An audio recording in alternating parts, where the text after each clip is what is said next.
And now to begin the webinar, we welcome from Michigan State University, Dr. Judith Lin.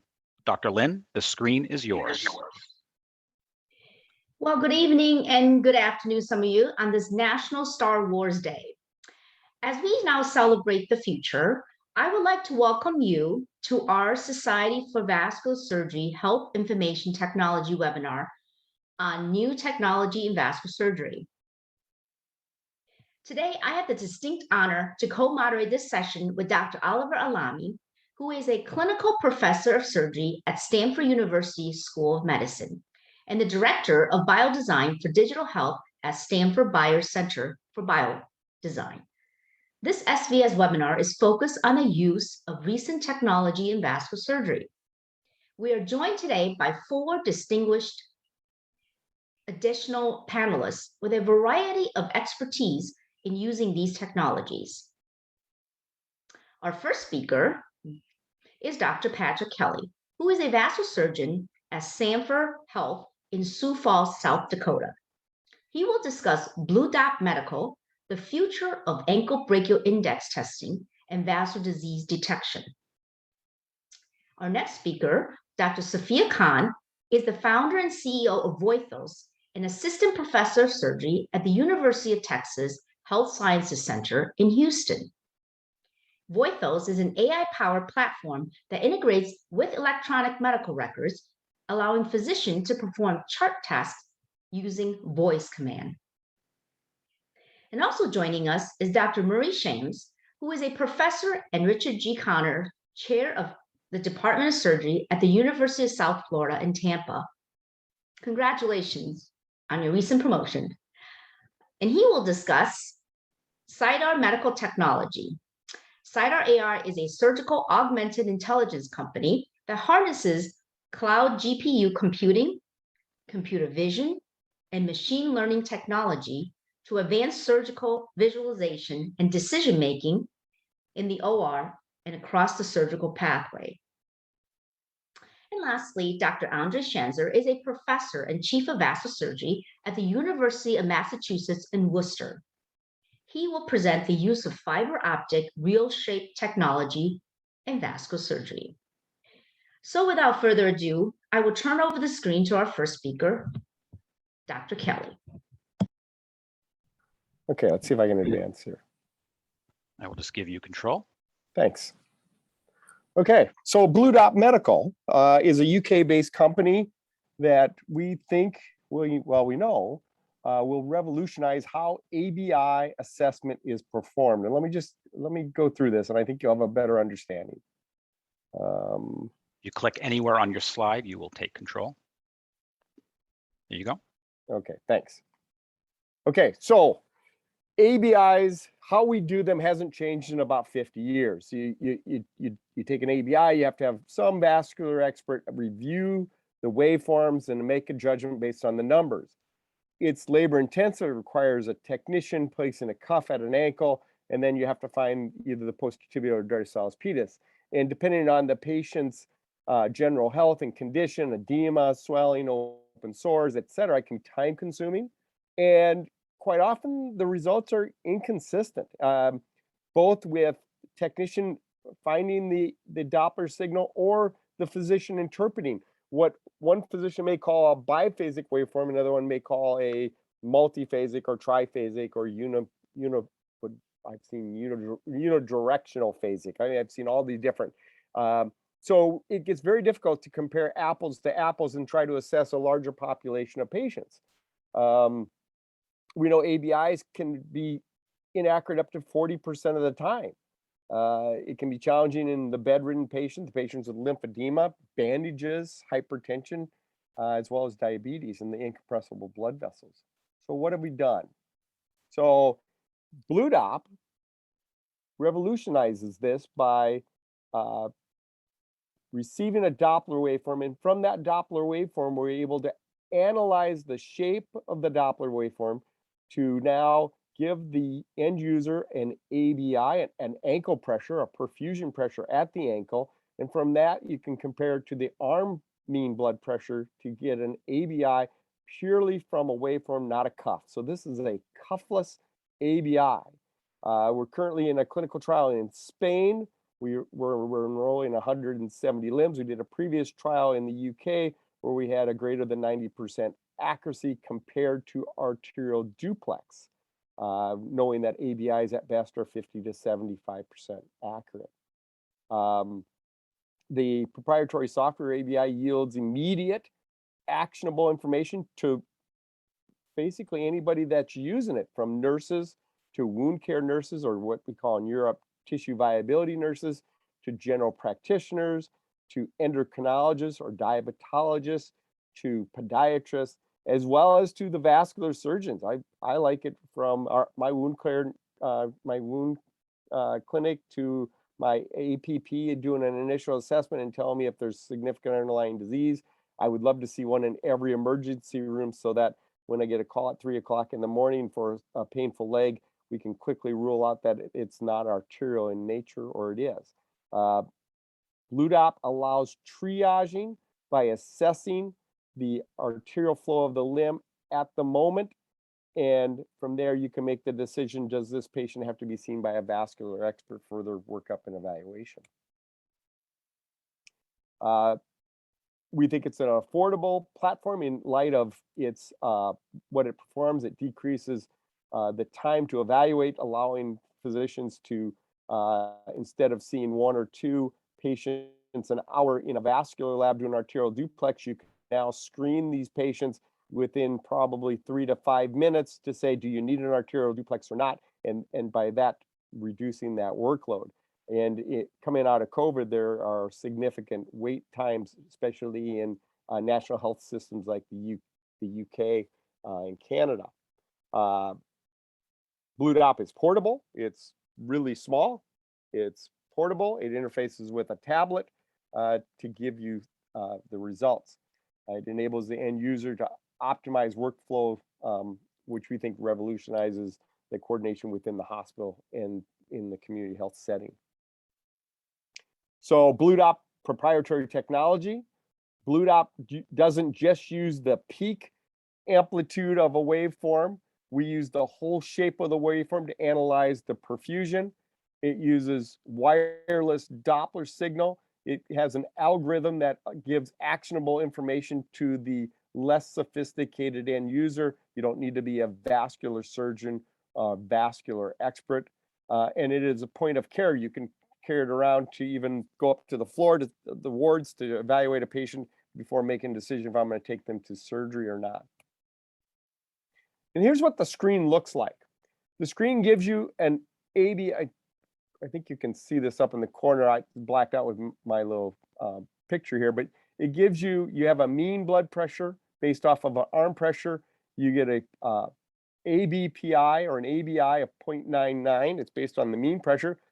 You have a perfusion pressure. So from that number, if it's greater than 40, you can have a confidence that the wounds are going to heal. And you have your fractional reserve, or what we call our vascular reserve, but it's your fractional flow or your fractional reserve, where it gives you a sense at, what percentage of the blood flow is that patient using? Because if the patient's using, they come in with a normal ABI, but they're using 60 to 70%, they're going to have a positive exercise ABI, and they probably have occlusive iliac disease. The other thing, as we all know, this waveform will start to broaden out as that proximal disease is more evident.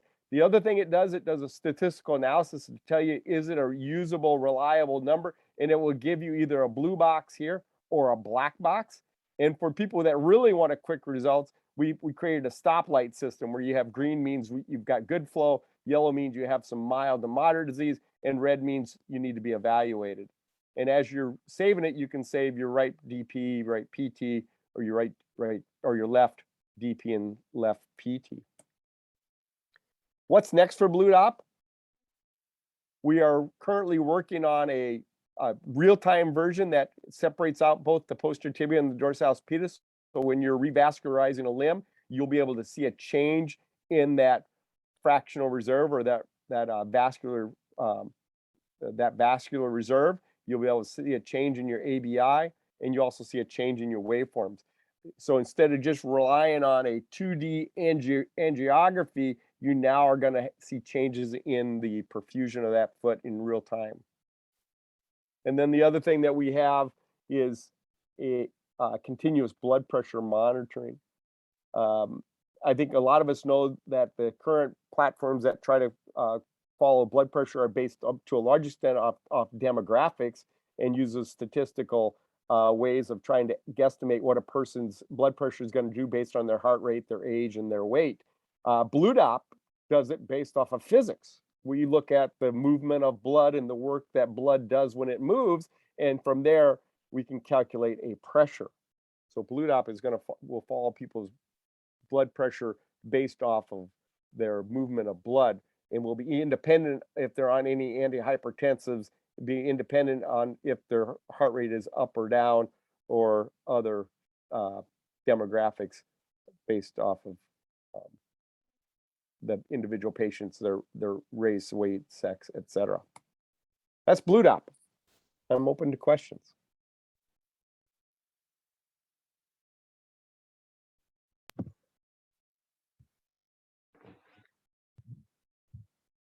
Perfect. I thought we're going to wait. I think everybody's going to present first. Is that right, Judith? Perfect. Yes, we can wait. Okay. We're actually a little ahead of schedule. If there's any, so how Yeah, does I can that ask. was great. Yeah, how does one Yeah, get? I'm happy to ask. Is this available? So BlueDop we have EU, we have CE mark over in the EU. We are finalizing our FDA submission, and hopefully we'll have FDA approval either Q4 of this year or early Q1 of next year. We do hope to start taking orders at VEITH this coming winter or fall, I guess, late fall. Sounds great. Thanks. So that was perfect. Thanks, Dr. Kelly. Oliver Lamy here. So I am wondering, so this could be a huge issue, because I find, on a population level, the biggest problem is diagnosis, lack of awareness and diagnosis of PAD, or underdiagnosis of PAD, and too many people are diagnosed too late. So I'm curious, if BlueDop has plans, or how you see this fitting in, kind of just, or how you could fit in when you deploy this, let's say, to primary care clinics or other tertiary clinics, in an effort to increase awareness of PAD. And so I think do you think it is? Yeah, I think it's feasible. It's totally feasible. Like anybody who starts an early startup company, you have what's reality in front of you, and then you have your pie in the sky where you want to be.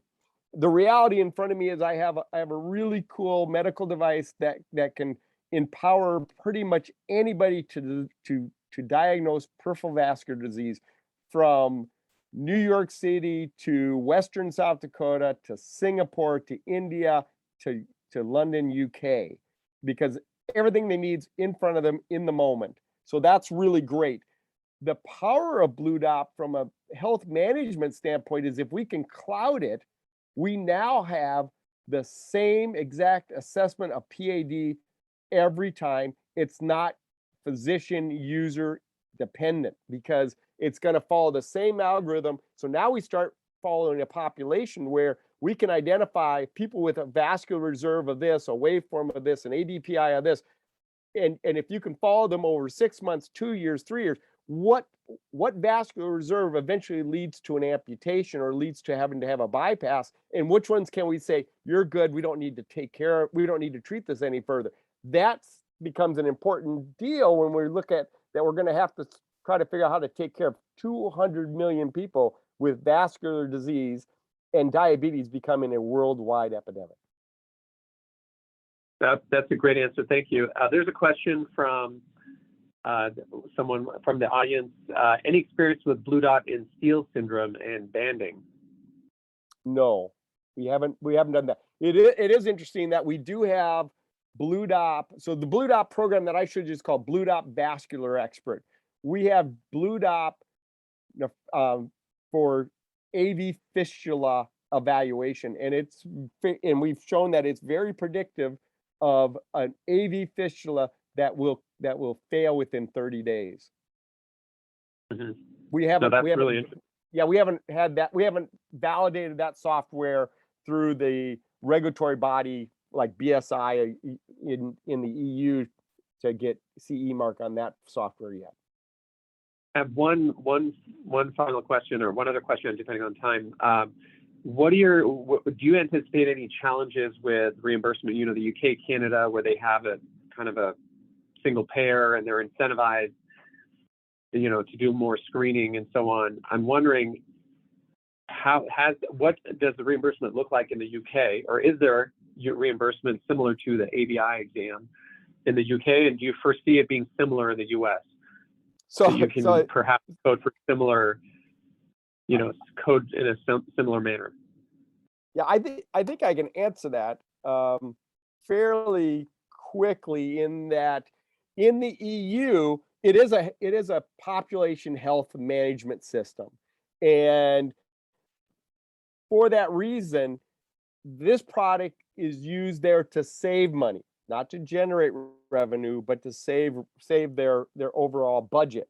And because of that, it's a different market. And how do you market? How do you advertise in that? And from that, we are working really hard to get into the NIH and through the NICE program, because once we get into that and show that that has good use in like the hands of podiatrists, then the National Health System will buy a bunch of these and distribute it to all of their healthcare people. Here in the US, because we have a pressure and a waveform, this is a billable event under under an ABI billing code. So that's what you foresee the plan to be. Okay.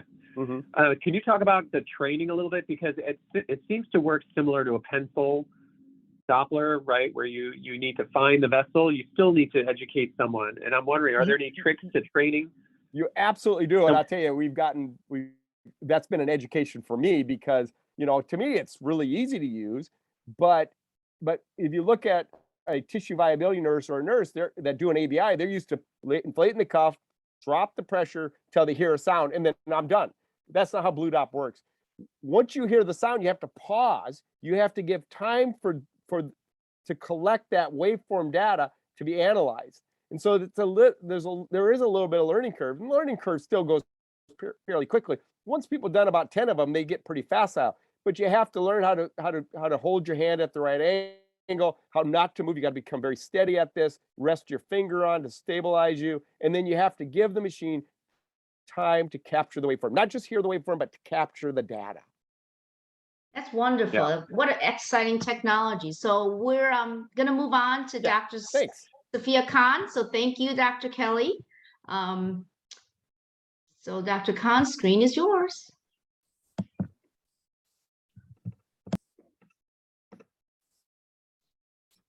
All right. Hi, everyone. So I like to start this talk by asking a couple of questions. How many people became surgeons to do paperwork? And if this was in person, I would see that no hands were risen. And how many people feel like they spend a lot of their time doing paperwork? Probably a lot. But that's what's happening. Medical doctors and physicians are spending more and more time behind a computer. And did you know that the electronic medical record industry is worth over $30 billion and is expected to grow an additional 30% in the next decade? Now, with numbers like that, you would think that the EMR was really user-friendly, it was efficient, it made our jobs easier, but that's just not true. And most of you would probably agree with me. In fact, if you Google the leading cause of physician burnout, you'll find articles like this, and that's because the electronic medical record has actually created a huge problem for physicians and caretakers. In fact, we actually did a survey, and 83% of physicians agree and believe the electronic medical record is the leading cause of physician burnout. And we researched why that was, and it's because the electronic medical record was designed as a billing tool for insurance companies. It was never designed as a patient care tool. We kind of piggybacked off the fact that there was this collection of patient data, but it wasn't really designed for us. And we're here to fix that. Imagine a world where heart attacks can be diagnosed faster, patients can get to the operating room quicker, and you can actually get your patients home to their loved ones sooner. So meet Voithos. Voithos is a mobile physician companion that's designed to fully automate the electronic medical record, and it's all available on your phone. So through voice activation and machine learning, Voithos simplifies all aspects of patient charting. So with our beta platform, you can take out your phone and you can dictate your note, import information like allergies and vitals, patient medications. You can review their labs, their imaging, and you can even place orders for your patients. We then merge that with clinical decision support and artificial intelligence. So Voithos will learn to pick up pertinent positive and negatives from the notes, the vital signs, the labs, and the diagnostic imaging. It then curates all of this and creates a physician curate, sorry. No, I'm good, thank you. A integrated kind of a synthesis of what the patient, what's going on with the patient, and then can actually prompt the physician to take action based on what their curated needs are. So if I like to transfuse patients at a hemoglobin less than 7, and when my patients are hypotensive, I can set my alerts to follow that way. So Voithos will actually become a watchdog of the medical record. And the best part is it integrates with with the EMRs that you already use. So we're not building a new electronic medical record. You don't have to learn a whole new system. It actually just works within your system. So if you dictate or do something on Voithos, it actually shows up in your EMR. So if I were to dictate a note on the platform, when I logged into the computer, I would actually be able to see the note. So Voithos will decrease physician burnout, improve patient outcomes, and increase hospital revenue. The more expeditious patient care can happen, hospitals make money, right? If you can get a patient out of the ICU faster, you can get them home faster, the hospital makes money, and everyone's happy when patients have good outcomes. So how did we get here? So we started this process, we're a COVID company, so we started this process kind of when we were all sitting around at home, kind of waiting to do cases. We began a process of market validation where some of you may remember I asked people for their opinions we reached out to over 100 physicians and asked them what they thought was needed to make the electronic medical record better. We completed a pre-seed accelerator in February, began our software development in May, submitted a small business and innovation research grant in September. We actually finished our prototype this past January and have had 15 physicians beta testing it. We got venture funding from Forum Ventures. So we have $100,000 of venture capital funding for us to be able to build out the next version of our software. And we currently have 4 clinics with contracts that are pending, and we're excited about everything that we're left to do. How can you join the Voithos mission? So as I said, we're continuing, we're starting off in physician-based clinics. So if you're interested or you want to learn more about it, right now we have a pretty nominal fee for service. So you can test it out. We would love feedback on what people think we need for our enterprise feature sets, really helping us build out the automated platform. We want to create, we want to build a product that is user-friendly. So we want to build a product for physicians by physicians because we think people will actually adopt it if it was built by us. And if you guys know anybody that's venture capitalists or investors, you can send them my way. We're actually going to, for an investment round the next couple of weeks. So we're raising a pre-seed round for $750,000 to $1.2 million, again, to help us build out the next version of our platform. The team is made up of myself. I am a physician. I work down in Houston, Texas. I'm the CEO and founder. I also have a chief technical officer, Mukund Joshi, who has over 20 years of experience in digital health and building platforms like this. So join us as we give the electronic medical record back to the physicians. Welcome to Voithos. Thank you very much. That was great, Dr. Khan. Thank you for the presentation. So I have to just, first of all, thank you. I mean, physician burnout is real, and I can't think of all the times residents or fellows and vascular residents have come up to me and like, don't give me a weekend yoga retreat or this, tickets to a football game, help me with the workload. And this seems to be really exactly what that's trying to do. So congratulations on the endeavor. And so I'm curious, where you've seen the greatest progress, it's, especially with a voice assistant technology, or maybe not, maybe there are other features that the platform provides that have really kind of helped, lift the weight of and the burden of, the documentation of just the daily workflow. I'm curious if you could provide some insight or if there are any surprises in your journey and interviews in terms of where areas are really interesting and important, impactful areas are to focus on. So I think we actually got pretty lucky. So the voice to text transcription technology has come a significant way. So now there are platforms out there that you can, just have a normal conversation and it will actually be able to like weed out the noise and kind of create a pretty good, template. So that ambient listening has come a long way. Our platform is not really driven towards ambient listening. It's more so you just kind of drive it yourself. But the ability to just, translate femoral endarterectomy and have it actually come out correctly. So you don't have to backspace. I'm sure everyone has experience when they used to use a dictaphone and then they get a bunch of asterisks when they had to like go back and rewrite and you're like, I don't remember what I was saying when I dictated that. So we've come a long way in terms of that. Things that are shocking is that it doesn't exist. Clinical decision support doesn't really exist. The idea that, when my patient has a hemoglobin that's low, that I would get a ping. When I order a CBC now, I'm still, refreshing the computer every hour to find that result back. So a lot of that was because the EMR systems themselves have kind of put blocks on it, and they weren't letting third-party developers like us kind of infiltrate into that. And now they are, because there's some government pressures, there's a Cures Act that came out. So now they have to share.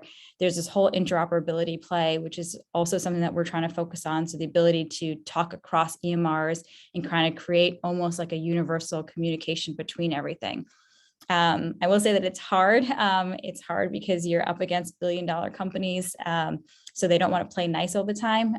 But, we've been lucky to be able to communicate with, Cerner's been really great with kind of like they have a coding program and they have all come up with, now they all have programs to support third-party developers because of all this pressure that they're getting. Fantastic. I thought that was a great presentation. I wish you all the best in the journey. And I want to make sure we have enough time. Judith, we probably have to move on, right? To give the other two speakers enough time. Then we can always come back to the Q&A in a little bit. So I'm okay if we move on to Dr. Shames.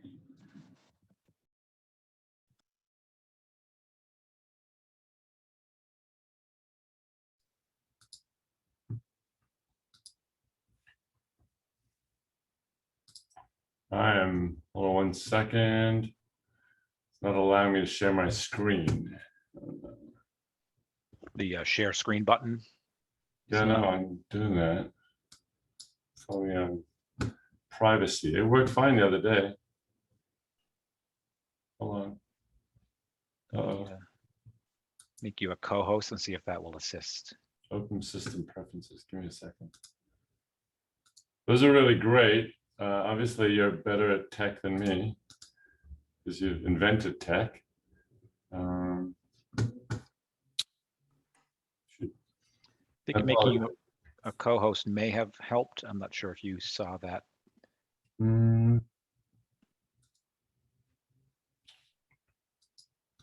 Sometimes if you updated the software, or sometimes you have to give permission if it's a Mac. Yeah.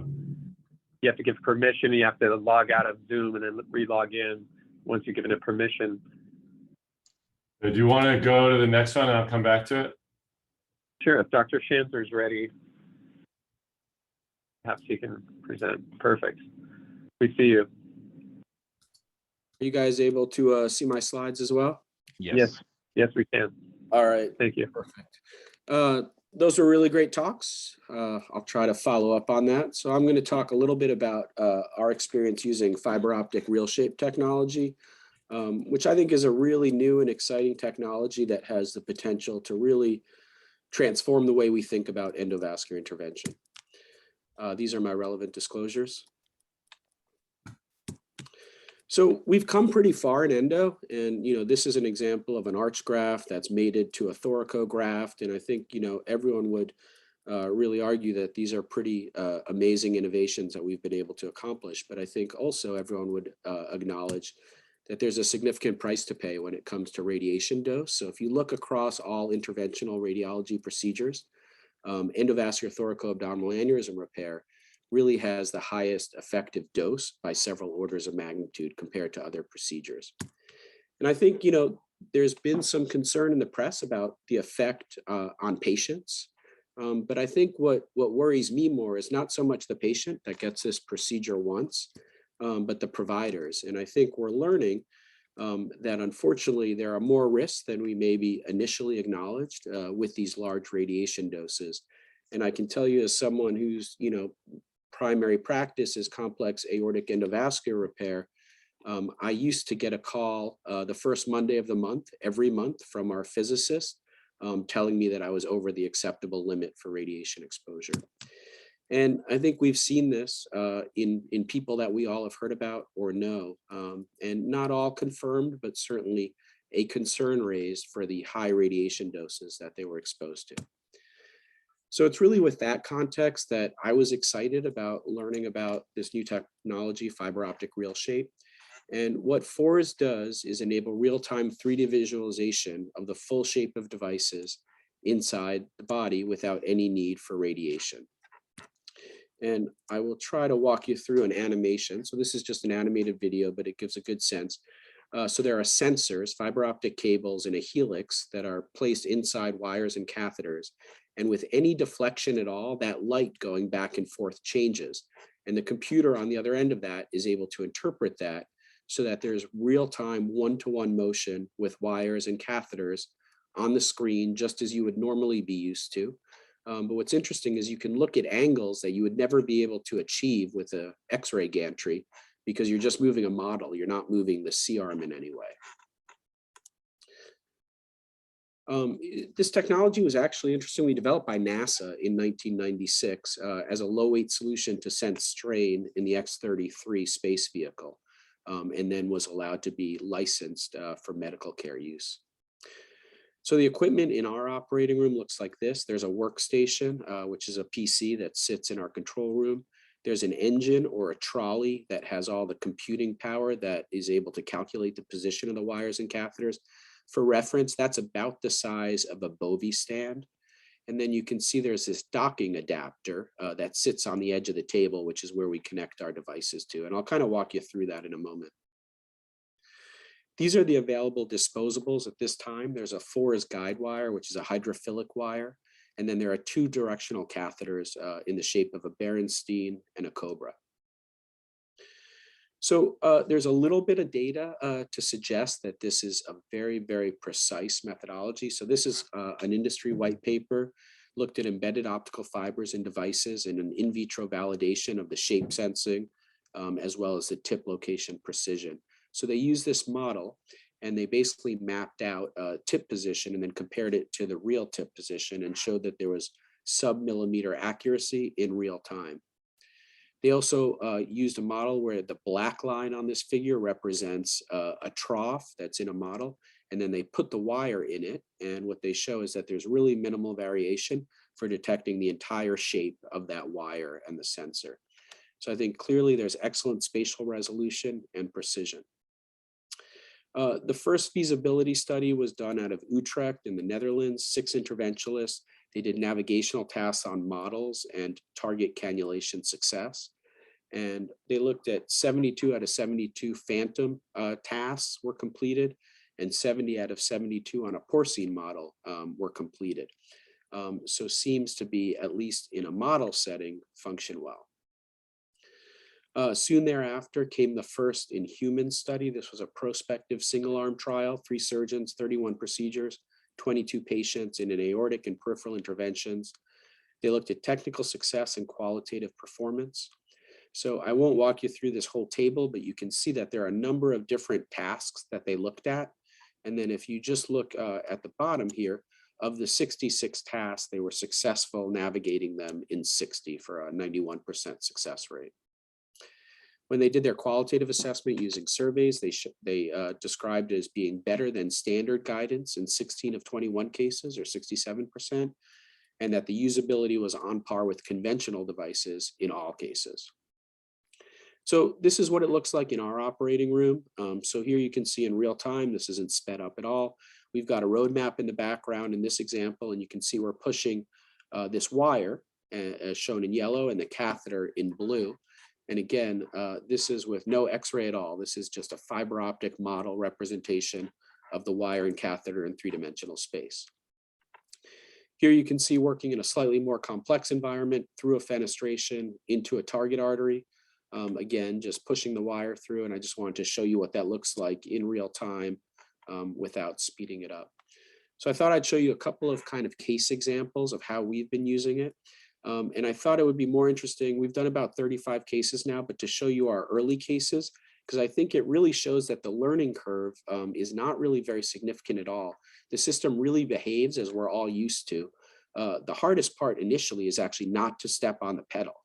Because, you know, certainly I am so used to stepping on the pedal when I want to see something on the screen. So here you can see we're working on a cannulation of an SMA. We've got ring markers from our fusion, and we're able to look at it in 2 projections, and you can see the wire advancing very easily into the SMA. Second case was a little more complicated. This was a contained rupture, so we used a physician modified endograft. And here you can see the catheter pops into the SMA. And then the wire comes out as we slowly change our direction.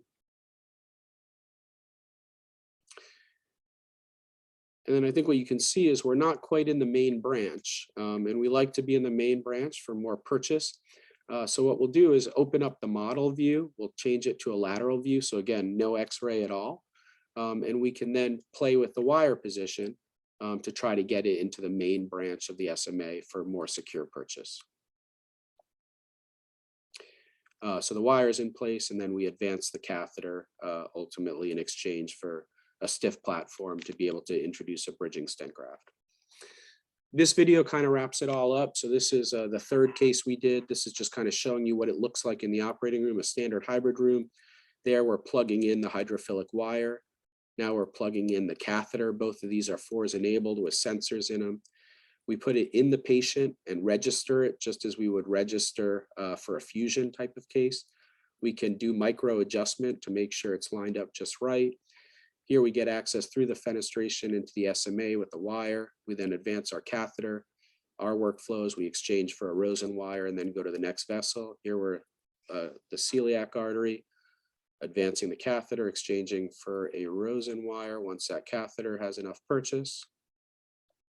We now go to the right renal, again, wire out the fenestration, out the target artery, catheter advanced, exchange for a stiff wire, and then the same thing on the left.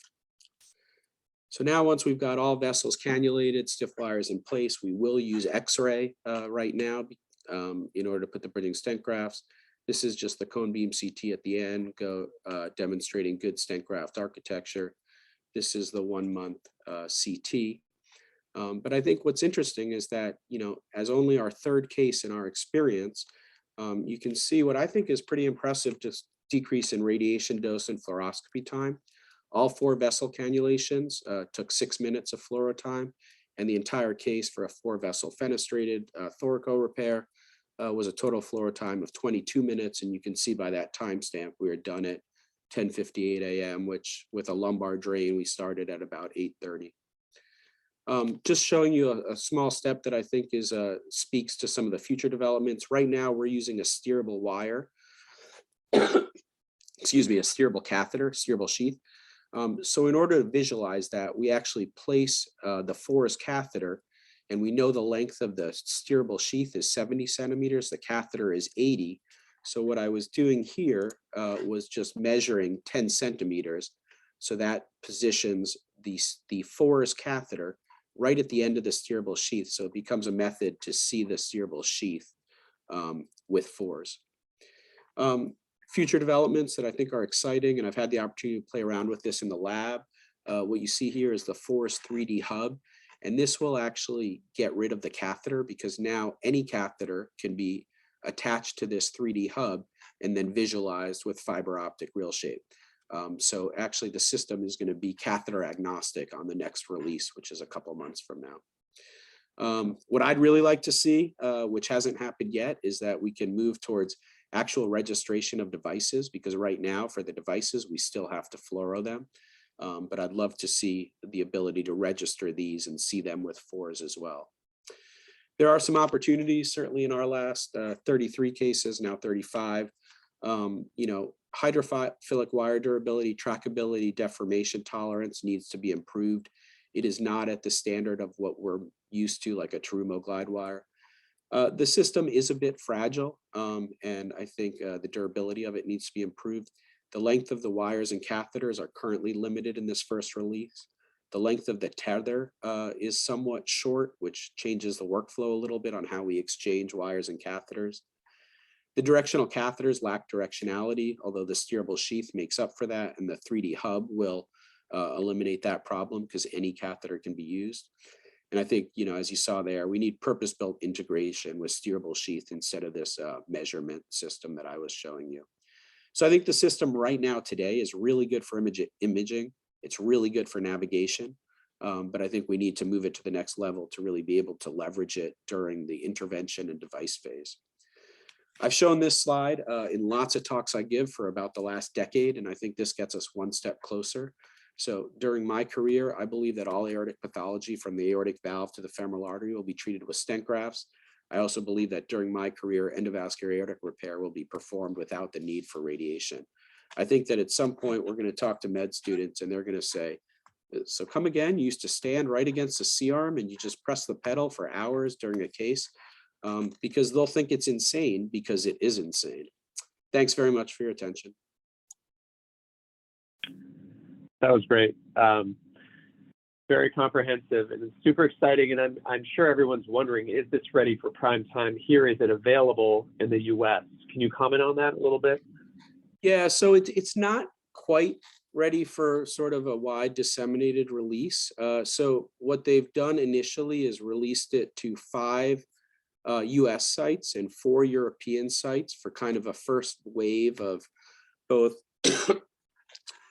testing and sort of next steps to sort of make it a little more ready to go, sort of prime time. So they have a release 2 that's going to be coming out, they think, in the first quarter of next year, which they are hoping to commercialize. I don't really know how they're going to price it or how that process is going to work. But today it's not really readily available, but they're hoping that Q1 next year it will be to more centers. Yeah, Got it. And is there yeah, go ahead, Judith. Sorry. Go ahead. I'm sorry, and this is mostly for aortic pathology. Have any been used for like some PAD and some other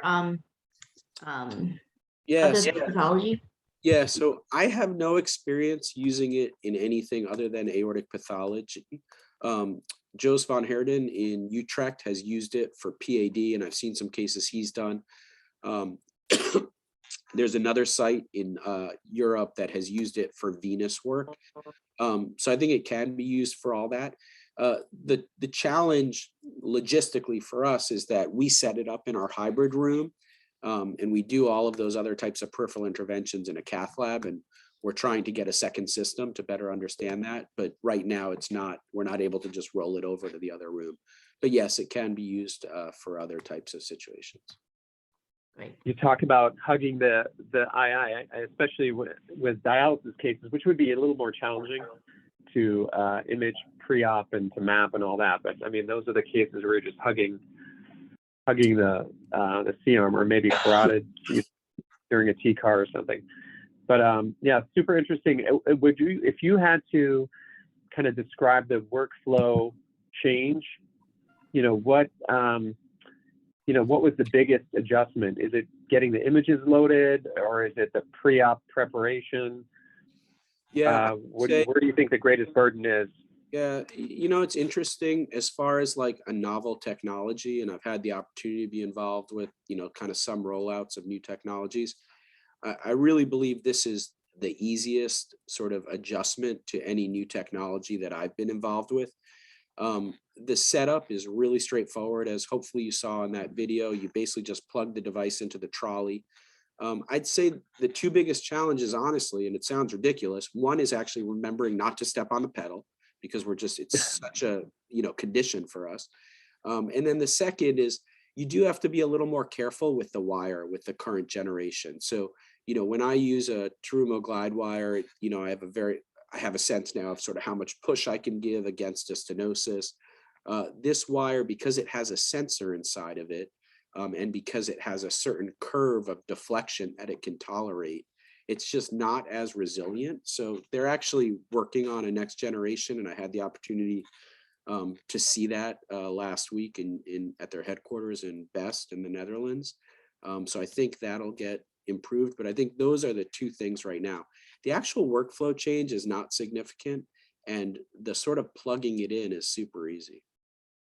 Yeah, fantastic. Thanks for that, Dr. Shames. I think just in the interest of time, we can move on. And there are a few other questions, but we'll get back to all the audience questions. Thank you. We good? Just go into full screen mode. I'm working on it. Yeah. There we go. We just see your, there we go. Perfect. You're seeing the full screen. You're not seeing my presentation mode, right? Correct. All right, good. Hey, so Marie Shames, hi. Thank you. So those are great. My disclosures is that I didn't invent this, and unlike the first two speakers, and after following Andy, this is probably not as interesting as FORS. But fusion is critical, given our current workflow around complex aortic procedures. We're all increasing our risk, and Andy showed slides and some of our colleagues that have been involved in radiation-related cancers and other pathologies, right? This slide shows the impact of radiation not only to the provider, but to everyone in the room. So, we can let up and sort of do the things we do, but the nurse in the room and the tech and all our students and residents are all being exposed also. And this goes up significantly with the more complex procedures and more DSA runs. Hybrid rooms, while they definitely improve our ability to visualize our pathology, have shown an increase in radiation exposure. This is reduced by the routine use of fusion. However, not everybody knows how to use their system, and the systems are often clunky to set up and not quite as good as others. Dr. Beck and colleagues at the University of Florida did show that routine use of fusion did decrease time, radiation, fluoro time, radiation, contrast use, and the overall procedure time. So how do we get that to more centers? What is fusion? Fusion is the spatial orientation and accuracy of the deployment. So by using fusion, we can enhance our accuracy by seeing things in 3D rather than just a typical two biplane view. However, when we do move things around to get multiple views, we're increasing our radiation.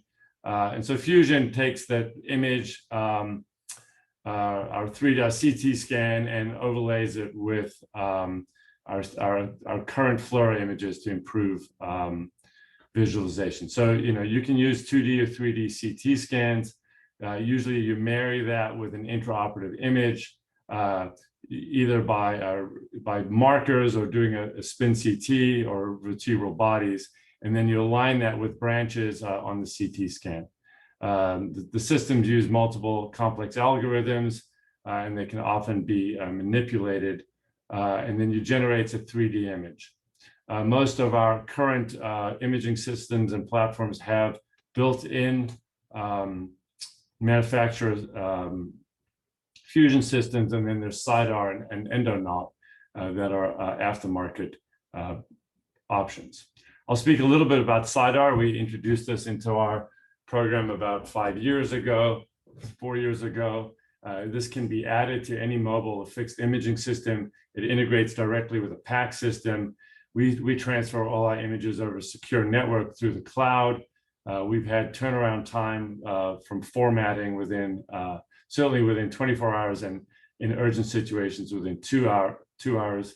It can be integrated in freestanding monitors or integrated into the existing monitors in your room.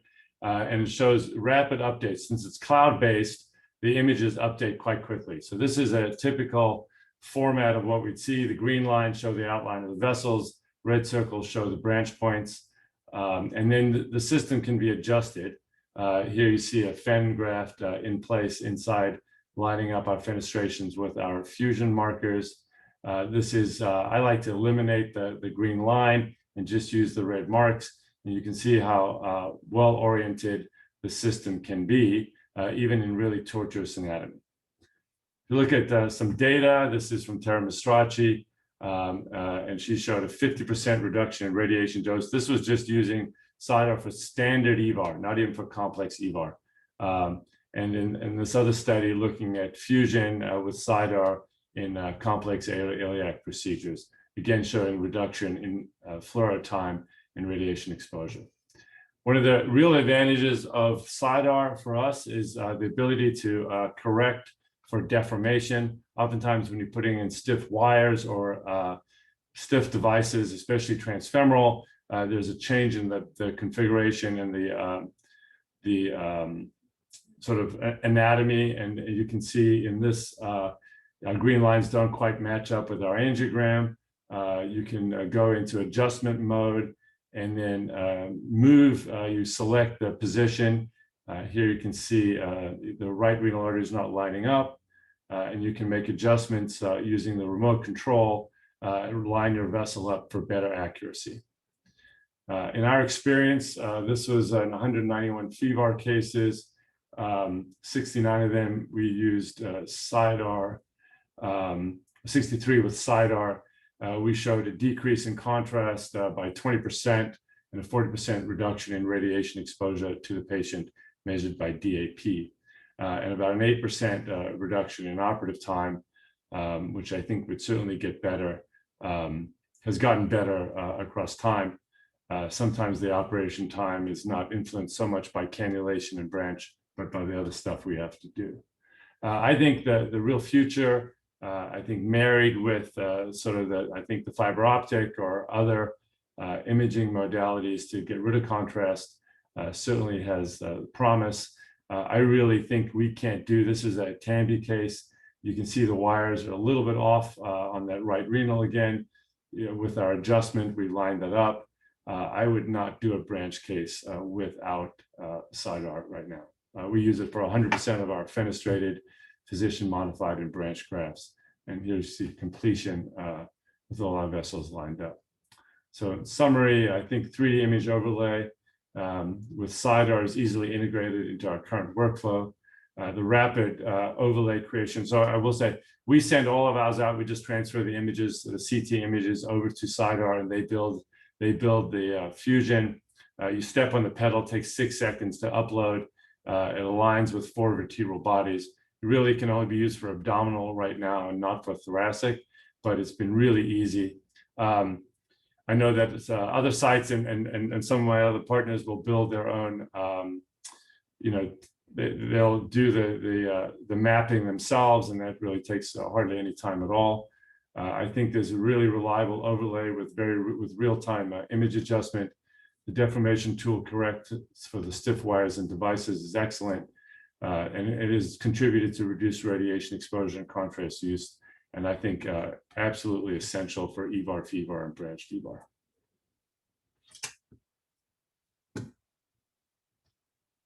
All right, fantastic. Thank you. Got through it just in time. So, if you had to compare and contrast the fours and this technology that we just heard about, we're not seeing the catheter or the wire. So when if you could walk us through the workflow a little bit, let's say it's a standard EVAR, you would put the device, or not a standard, maybe a fenestrated or a FEVAR. Yeah. So and then what would you deploy? When would you turn it on? You basically turn it on as you're positioning the device, or the SIDAR? If you could walk us through that. Yes. So I'll tell you what we used to do was shoot an angiogram, set up, do an angio, mark all the vessels, then you'd put your device in, you manipulate your device and try to line it up. But then if you adjust any angles or reposition the C-arm, everything has to be removed, right? So then I transitioned to, I would pre-wire 2 or 3 branches and then use that as a sort of mark for deploying the FEVAR. Now we just, SIDAR turns on when we turn our, you you step in the room, you turn on SIDAR, you select a patient. The image comes up on the floor on our monitor, just like your regular fluoro. You get a real-time fluoro and then the SIDAR image with a fusion overlay. The minute you step on the fluoro, it takes about 6 seconds. It'll register 4 vertebral bodies. It puts all the marks in the right place. We deliver our device based on those images. One of my partners does shoot an angiogram to make any minor adjustments. I typically just cannulate a renal to make sure that the vessel lines up. And I would say 95% of the time, you know, maybe you got to move something like 2 or 3 millimeters up or down once you put the stiff wires in. We then deploy the device, cannulate the branches. I think this is where fusion side, you know, again, we don't have to do a spin. We don't have to sort of make any adjustments. It's already there. I think if you could then now add force to that, you would not need the radiation. I think that would be, you know, sort of the future. I see what Andy does as a future with no radiation, but we need to get the devices with fiber optic technology, and we need to have better catheters and wires. But, you know, I think, you know, just highlight just anecdotal experience. We did a complex physician modified graft last week, and it was really hard. We had difficulty with one of the branches, and at the end of the case, we're at 7,200 gray, which is a sentinel event, and, you know, a bunch of calls to the radiation safety officer and spot checking the patient for any injuries. Now everything went fine, and we got the thing done. Today's case was much less challenging, and, you know, it was really like not, I think maybe 26 or 28 minutes of fluoro time. So, you know, I think the more challenging cases, and as we go arch to femoral, I think we will see the need for this technology more and more. For me, it's really made it much easier. We could never really we have an older Philips machine. I could never get the embedded fusion to work very well. And the adjustments and sort of recalibrating just never really worked well for us. I think in some of the newer systems, it'd be easier. And the SIDAR is available. I mean, it's available. You can purchase. Yeah, you guys have it. And it's really used. Yeah. I'm just, for the audience, I mean, I just want to make sure as a difference. And also, Dr. William Schutz asked a question, or he's asking a question. The fusion system at our institution loses its fidelity somewhat when using oblique views. Does SIDAR maintain its fusion fidelity when switching to oblique and lateral views? 100%. I mean, I think that's the neat. You know, if you reposition again, you step on the pedal, it recalibrates, it puts the images back up. So, you know, you can go left, right, up, down. You know, cranial caudal, whatever position it is, literally 100% in any angle. Murray, is that limited by 60 degrees like it used to be? No. Okay. It's really good. I mean, you know, I have no stock options. I didn't invent it. But we have used it routinely now. And I don't feel comfortable not having it. To do a fin case or branch case without it, I think would be very challenging. Great. We also, I think this question is for Dr. Schanzer from Surya Verma. He asked that the FORCE technology looks to be a promising area of innovation. When looking at the article, he mentioned one of the limitations is that there's a possibility of roadmap deviation when they switch to DSA. How do you anticipate this will change in the near future? So there are a few ways to kind of check your imaging. So one is just to use the fusion model, kind of like Murray showed you actually with SIDAR, just to use a ring marker on the vessels, a target artery outline. I usually, like Murray, I just like the ring markers. I find it's less distracting. But you can also use a DSA roadmap, as I showed you that example with the renal artery. And then you can re-image as much as you want. I find that I don't use DSA much at all. I just tend to use the fusion mask. And that just depends on your fusion system. So, you know, it's interesting hearing this conversation because, you know, I think my impression is that SIDAR, not having used it, is an amazing solution. The one piece I don't quite understand is with some of the newer systems, the embedded fusion in the system is so good that for me, I haven't identified the unmet need. But I think, as Murray was saying, if you don't have a system that you love the fusion, or even maybe more importantly, if you don't have kind of a system that has fusion, like if you're using mobile equipment, my understanding is that SIDAR can integrate with that very well. Is that correct, Murray? Yes, so you can hook it up to a portable, Yes, I the think mobile that's C great. arm, which I think would make, not that anybody wants to be working in that environment, but if you had to, it would make it definitely, I think, safer. Again, I think that I've seen some, visiting Methodist, when you have a person dedicated to running your fusion and setting it up, that's great. I think some of the newest systems do it relatively automated. To me, just having a team available that will do all the work, really, of, we transfer a CT scan and you got a fusion image and there's no added time for the spin. And so, we keep our spin till the end and don't have to sort of get all that stuff in the way in the beginning, and can get the case started right away. I think it just streamlines the start process for us.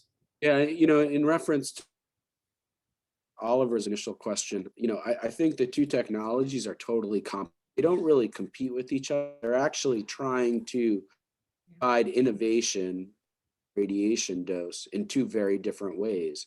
One is a solution for very high fidelity fusion that auto adjusts. I don't know, Murray, that's how I kind of see it. Yeah. And then one is a way to visualize catheters and wires in three-dimensional space without X-ray. So I think merging those two together, whether you're using SIDAR or another high fidelity fusion option, I think they're totally complementary. I think the other thing, because we looked at SIDAR, is, one, if you have an existing platform, to come back now and add fusion can be very expensive. As you're buying a new system, putting on fusion can again be a couple $100,000 add on to some of these systems. And I don't know I can't remember what the subscription for SIDAR was, but it wasn't terrible. No. And again, I think it's sort of we play a flat rate. I think initial, purchasing the capital equipment was like $75,000, but it's not very expensive at all from an annual basis once you're set up. They don't charge per case. It's like we just pay a fee for the year. It's like 500 cases or 100 cases or 200. It's not like every time you send a CD, it's $1,000 or anything. It's pretty inexpensive. And Speaking of price, Dr. Bill Schutz asked, if the price for force is competitive, would there be a need for, would the need for a zero gravity system disappear? I hope so, but not yet, because it doesn't make the procedure radiation free yet. So, we're still, so as I showed you in those examples, we use it to get our wires up into the aorta, to change out for Lundquist wire to the ascending. We use it to cannulate each target artery. We use it to cannulate the contralateral gate. But when we're actually deploying devices, current state, we still need to step on the floor and make sure it's deploying at the right spot. Fantastic. I have a quick question for Dr. Khan. What would you say for Voithos would be the best kind of argument to go to administration with, or who is the purchaser in the hospital? I'm assuming it's not the provider. Is it administration? Is it the clinic? Is it, who do you go to kind of, is it similar to getting a scribe? Yeah, it's the CFO. Use that argument? It's a CFO. We're actually going, we're B2B, and we've kind of considered, kind of getting physicians to kind of breathe down the necks of administration, because administration wants to see the bottom line. But, the real thing is we could save, the hospital lots of money, because if you can automate things and you have better outcomes, if you can get a patient to the cath lab faster, you can get a surgeon to do another case, you can get your dictations done on time. It's lots of opportunities for increased revenue for the hospital. But right now, the reason for that is because you have to have the EMR system turned on and allow for us to integrate. Otherwise, we would go direct to consumer, which would be the physician themselves. So right now we're targeting physician-owned clinics, because they have, it's a shorter sales cycle. We can actually just go to them. So we're actually just going that route to then build pressure to the hospital systems. Dr. Khan, can I ask you a question? Yeah. Yeah, so really cool technology, and you'll kind of hear my bias when I ask this, but it's always been my feeling that these huge EMR companies have basically built these on the backs of physicians. You know, you provide all this input, you tell them how to make a system better, and then you showed how much money they're making. And my sense is the physicians often get nothing. And I wonder about how you're thinking about this from a competitive point of view. Like if you develop a great product, what intellectual property protection will you have to keep Epic from saying, you know what, a lot of people want to buy Voithos, maybe we should start doing something like this? How do you deal with that? So that's it's like the $1 million question for us. You can't protect software. So the one thing that we're trying to find a way to protect is this engine that we're trying to build. So this engine is supposed to be able to diagnose a PE faster, diagnose a heart attack faster. That specific technology we could potentially patent, but software as a whole can't be patented. So, you know, we're actually looking like, okay, great. Maybe we'll be an acquisition target. We actually had a conversation with Cerner way in the beginning when we started this, and we said, are you guys going to block us? And like, we don't want to do this. Like, they're making $1 billion doing what they're doing. And they're like, if you can get 2 hospitals to really buy in and you can show that people really want this, we'll sit down at the table with you and have a conversation about merging this or acquiring you guys, which is great. But yes, it is, the EMR systems make tremendous amounts of money from the physicians and they don't listen to us. Well, on that note, that sounds wonderful.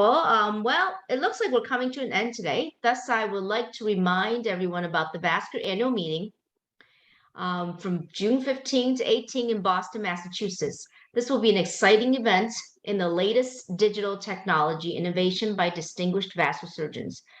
We will also continue our future SVS webinar in the future this fall, and an official announcement will be coming soon. So I want to thank all the panelists. We've learned about their new and exciting innovative technology in vascular surgery for these expertise of renowned vascular surgeons and these innovators who these innovation could affect your future practice. So I enjoy our open discussion about how to take better care of our patients through these various innovations.